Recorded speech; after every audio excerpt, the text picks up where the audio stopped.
2월 17일 목요일 대놀뉴스 전해드리겠습니다.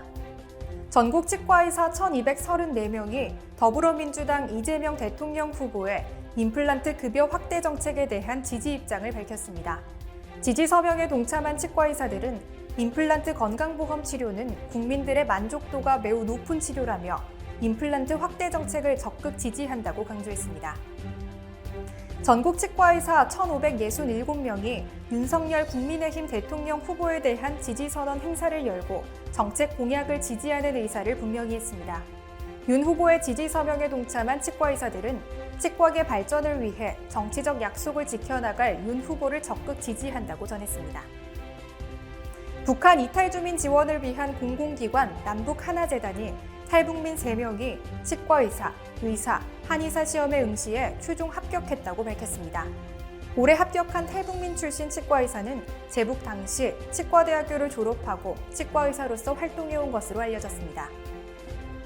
대한구강학 안면 임플란트 학회가 주관하는 인공지능 학습 데이터 구축 사업이 성공적으로 막을 내렸습니다. 이번 사업에서는 16만 개의 임플란트 영상 데이터를 수집해 기업 등에 무료로 공개될 예정입니다. 2022년 경희치대 온라인 학술대회가 3월 4일부터 10일까지 온라인 플랫폼 대노를 통해 개최됩니다. 동상동몽, 함께 임상을 나누며 희망을 꿈꾼다라는 주제로 진행되는 이번 학술대회에서는 경희치대 박기호 교수 등이 연자로 나서 투명 교정의 적응과 한계 등에 대해 강연을 펼칠 예정입니다. 박창진 원장의 제5기 APEMN 수두 교수 연수회가 지난 3일 성공적으로 막을 내렸습니다. 전국 치위생학과 교수를 대상으로 진행된 이번 연수회에서는 미소를 만드는 치과 박창진 원장이 디렉터로 나서 치과 위생사의 직업 윤리와 전문성 등 구강 위생 관리에 대해 공유했습니다. 박윤규 치과의원 원장이 수용자를 위해 생활지원금 1,000만 원을 기부했습니다.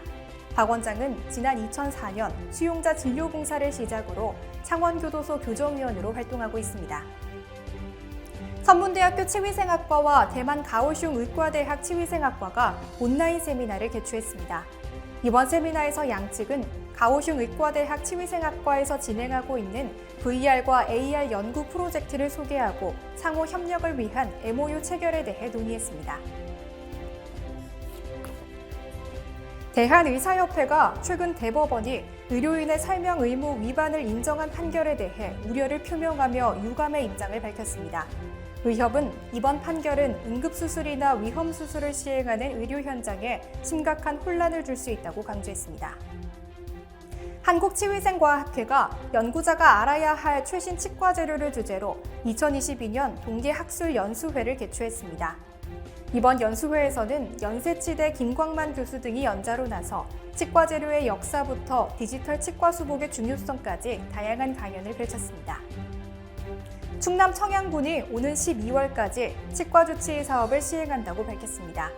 초등학교 5학년 학생들을 대상으로 진행되는 이번 사업에서는 구강검진과 불소도포, 칫솔질 등 다양한 교육을 지원할 방침입니다. 한국구명구급협회와 이미듬치과가 진료 서비스 지원을 위한 업무 협약을 체결했습니다. 이미듬치과 홍정표 원장은 이번 업무 협약으로 협회 회원들에게 진료 서비스를 제공할 방침이라고 말했습니다. 대놀뉴스는 치과인 여러분의 제보를 기다립니다.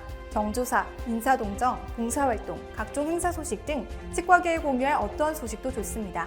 화면에 보이는 이메일이나 전화로 제보해 주시면 대놀뉴스에 반영 가능하고 우수 제보자에겐 소정의 상품도 드리겠습니다. 이상으로 대놀뉴스를 마칩니다. 고맙습니다.